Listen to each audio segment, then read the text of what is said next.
जी, अदालत दफ्तर तहसीलदार assistant collector दर्जा अव्वल इस्लामगढ़। जी, इस दफ्तर के लिए हमारा विज़िट रहा आज का। यहीं पर एक और दफ्तर भी कायम है। दफ्तर है म्यूनसिपल कमेटी इस्लामगढ़ का। खूबसूरत तरीन लॉन के साथ एक झलक आपको लॉन की देते हैं।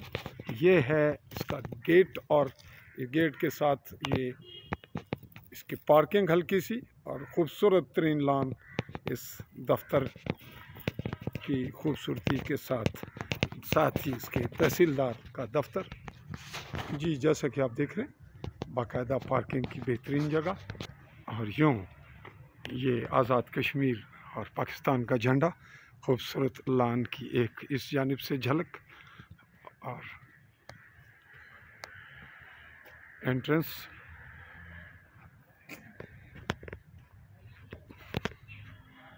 अमला अंदर मसरूफ़ अमल, चेयरमैन का ऑफिस और ये रहा जी तहसीलदार का दफ्तर इस जानिब से। जी, चेयरमैन का दफ्तर यहाँ इस्लामगढ़ म्यूनसिपल कमेटी। जी नाजरीन, तहसीलदार इस्लामगढ़ आसिफ मुनीर जिनका ताल्लुक़ सुमानी से है, इस वक्त डीसी ऑफिस मीरपुर हैं। जी, बोर्ड है रेवेन्यू की फीसेस, रेवेन्यू ने जो एडजस्ट की हैं। नायब तहसीलदार इस्लामगढ़।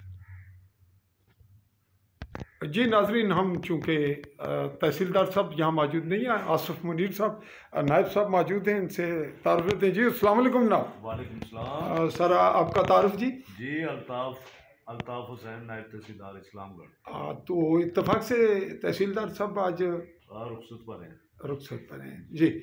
जी नाजरीन, हम अगले लम्हों आपको तफसीली यहाँ के मामलात भी डिस्कस करेंगे और इंटरव्यू भी लेंगे। तो तब तक के लिए चौधरी फैज़ल रहमान आली न्यूज़ के प्लेटफॉर्म से चाहेगा इजाज़त। अल्लाह हाफ़िज़।